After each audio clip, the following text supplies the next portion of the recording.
Welcome to the world of exploration. Welcome to the world of learning.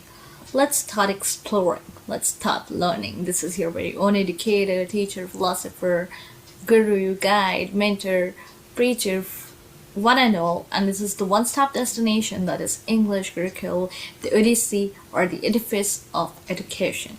Right? Alright, so do like, share, and subscribe to my channel, and I know you're gonna love it. Alright, so now I'll be giving you the explanations of the questions that we did, right? And alongside, I would be, talking about the concepts too, right? So progressive education, we use children as active participants, right?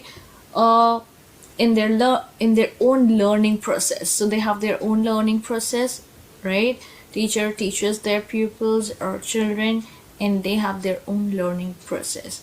So they're active participants in that learning process, emphasizing their ability to construct knowledge and meaning from their experiences. So whatever kind of experiences they have or they share with their classmates or that they have individually as well, they learn from that. They construct new knowledge out of it, right?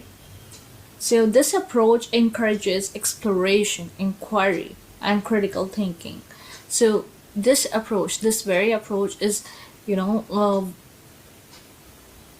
it's very cool. Why am I saying that? Because it actually encourages inquiry, right?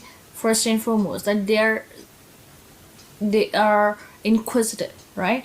So they want to explore more, they want to inquire, they develop their critical thinking, right? Positioning children not just as passive recipients of information, but as active agents who interact with and shape their understanding of the world around them. So they're not only they have to participate. They're not only passive recipients who receive the knowledge or information. They rather participate in the kind of conversations or in the kind of activities. So, for example, in English language, in English literature, we do have role plays. We do have different kind of activities in which we like, for example, debates and all, in which we tend to engage our students and our learners. So we're talking about that. And then progressive education can be traced back to the works of John Locke. First, keep that in mind. John Locke, you have to lock this and you have to keep that in your mind, that John Locke was the person that you need, who is very important, and you need to lock that person in, right, mind. And Jean-Jacques Rousseau, right? And Jean-Jacques Rousseau, both of whom are known as forerunners of ideas that would be developed by theorists such as John Dewey, right? Considered one of the first of the British empiricists, Locke believed that truth and knowledge arise out of observation. So what did Locke believe? He believed that knowledge actually arises from truth, right? From truth and observation. Clear? That Locke believed that truth and knowledge arise out of observation. That truth and knowledge arise out of observation, right? And yeah.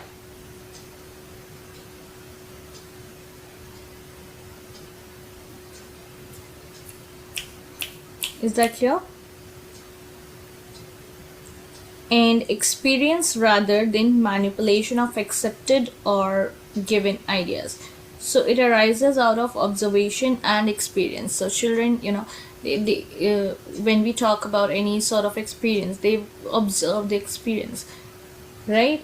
So Locke believed that truth and knowledge arise out of observation and experience, rather than manipulation of accepted or given ideas, rather than that these ideas are being, for example, if I'm teaching you any concept and I'm teaching it from my own perception and I have developed my own cognition and my own ideologies and theories, and I'm telling you from that perspective.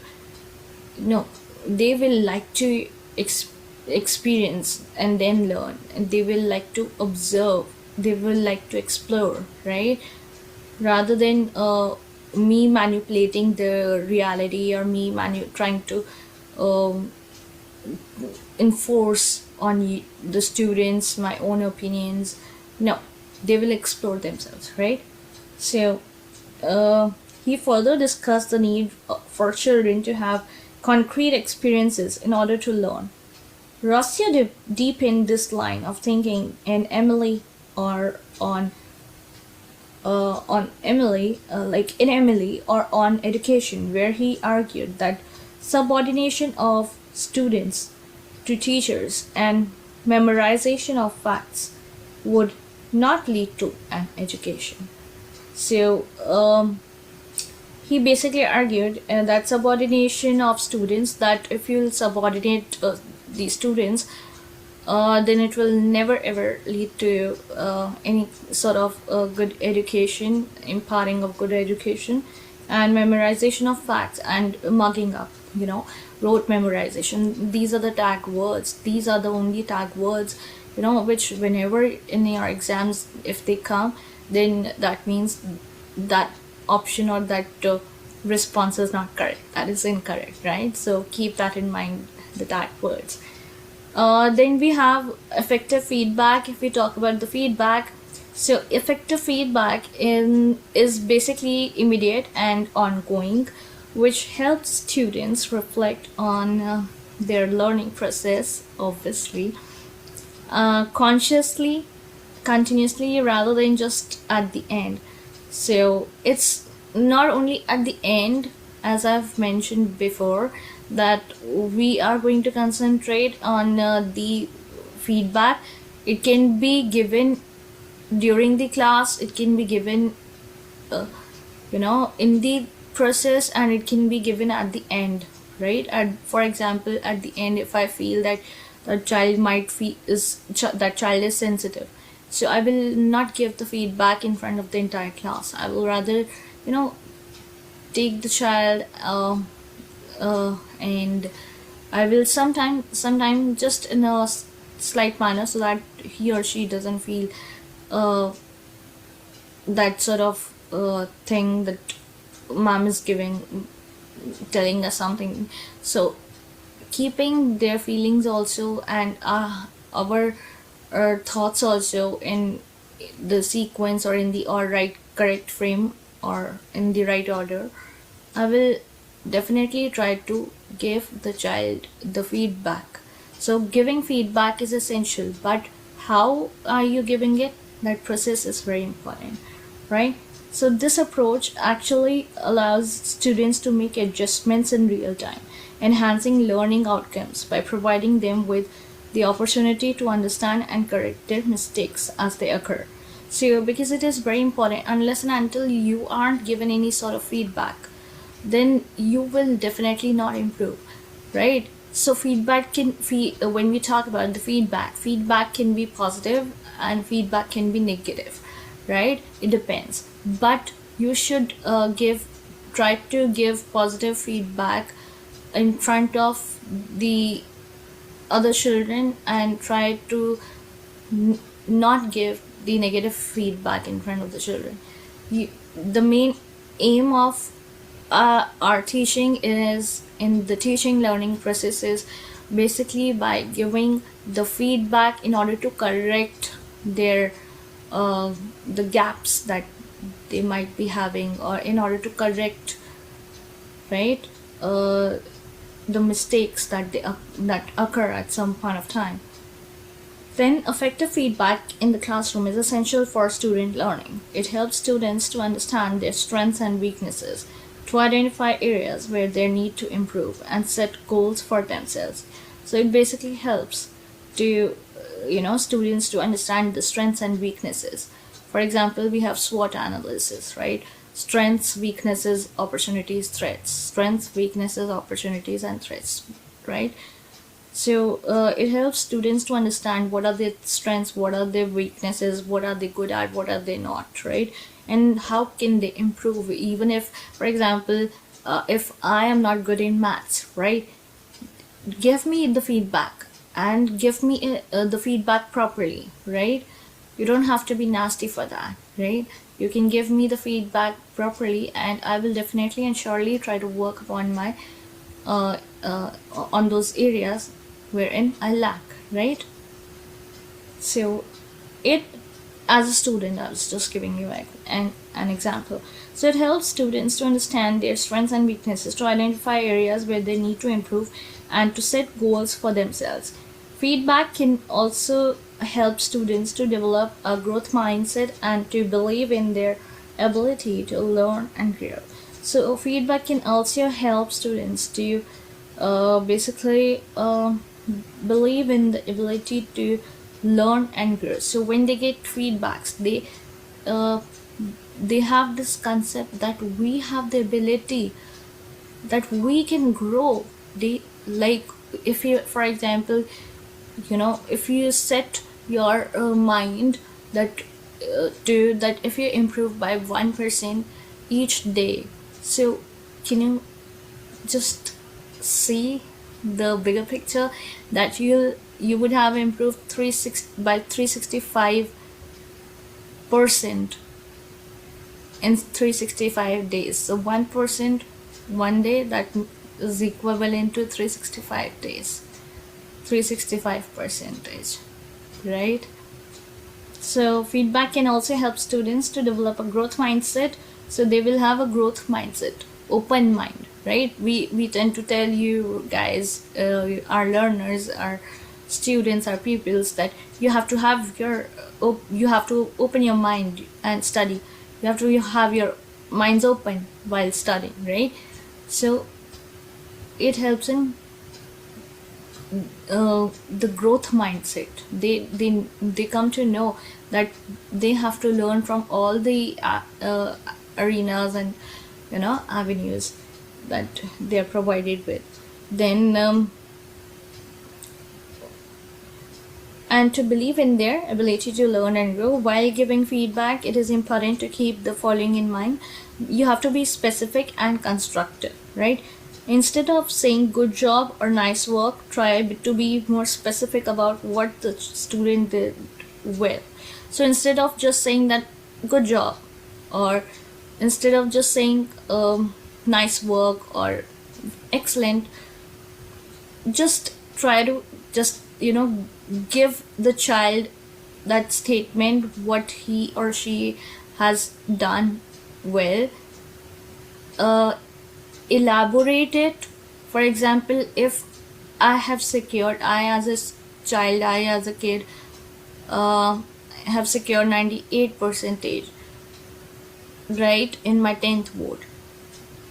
As a teacher, try to encourage me on those aspects in which I was good. For example, might be from the presentation point of view. This is just a hypothetical example. You have to just just assume. So for example, my presentation was good, my handwriting and the way to present, or my answer writing was very different from others. The way the kind of repertoire of words that I made use of, it was different. So all these things actually matter, right? So for example, you could say, I like the way you explain the steps to solving the problem. For example, in maths, definitely you can make use of that. But I like the way you explain the steps to solving the problem. Or I noticed that you used evidence from the text to support your claims. So yeah. Then what do we have? Then we have focus on the process, not the product. So you have to focus on the process and not the product, right? Instead of praising the student's grade or test score, praise their effort. So instead of focusing that, oh, my child, you did very well, you got it, child, just focus on the product, right? Just focus on their effort, right? That how much effort, how much hard work have they done, because otherwise then they will we have reward system, otherwise they will keep on focusing on the reward. If you'll encourage and if you'll support their hard work, they will never ever be lazy or lethargic in their approach, right? uh, and their willingness to learn. For example, you could say, I am proud of the way you worked hard on the project, or I appreciate the way you asked questions to clarify your understanding. I appreciate the way you asked the questions, right, to clarify your understanding. Make it timely. You have to make it timely as well. Just a second, my this thing is batteries. Yeah, make it timely. Feedback is most important and effective when it is given as soon as possible after the student has completed their work. This allows them to reflect on the feedback and to apply it to their future. Provide opportunities for students to respond. So basically, feedback is all about reflection. It's all about reflection. For example, if I've secured 98 percentage, I will say that where did I go wrong, instead of just focusing that I secured 98%, I secured. No, where did I lack, where I did my best, I did my 100%, right? I had put all my efforts in order to crack or clear this exam or board exam, or it could be any exam, or it could be CTET exam, right? So focus on your efforts, not the focus on the process of growing, of evolving, not on the end product. For example, you guys have your CTET exam, right? So you have to focus on your efforts, appreciate your efforts, appreciate yourself, right? That you're working hard. Appreciate the way you are taking steps one by one, each forward, right? Do not give up. This would be a learning experience. Even if you will not be able to make it, doesn't matter. Learn from your mistakes and acknowledge that, right? Then provide opportunities for students to respond to feedback. Students should have a chance to ask questions about the feedback and to explain how they plan to improve. This helps to ensure that they understand the feedback and that they are committed to improving. So basically, students should definitely ask questions about the feedback, that how was the feedback, and to explain how they plan to improve, and how they should explain that how they're planning to move forward, move ahead, right? This helps to ensure that they understand the feedback and that they are committed to improving, and that they're committed towards improving themselves, improving their personality. It could be improving their communication skills, it could be about improving their spoken English, it could be about improving their Japanese, Russian, CTET, CDP, English, Hindi, social science, anything, right? Or improving maths, science, anything. This helps to ensure that they understand the feedback. So they should be able to understand the feedback. It shouldn't be that they aren't able to understand the feedback that one has given. For example, if I've given that your handwriting wasn't good, so that's why those marks, the paper setter, the way the paper setter had set the paper, the vocab was not appropriately used, and hence the student could not understand, or because the because the evaluator did not understand the language. Therefore, the present, because of the presentation, therefore those marks were not assigned to you. So yeah, that's how we proceed, right? So with this, I would like to end the session, right? So please, if you haven't subscribed to my channel, do like, and I know you will love my channel, you will appreciate my channel, you will appreciate my efforts, and do give me your feedback. I would love to hear from you guys, from my learners, right? So definitely, I know you would love my video, I know you would like my video, and I know you will subscribe my video. Do give your feedback in the comment section below, right? And if you have any queries or any questions, you can just let me know. Just WhatsApp, right? Because receiving calls is very difficult for me now. So you can WhatsApp me whatever queries you have, and you can enroll yourself in my batch. Thank you. Till then, keep learning. Till then, let's all keep learning. Let's all keep growing. Let's all keep evolving, right? And let's all keep blooming. Thank you. Do like, share, and subscribe to my channel. Give it a thumbs up. Hit the notification bell, and click all so that you get all the videos, and you get notified whenever I upload any sort of video, right? Thank you.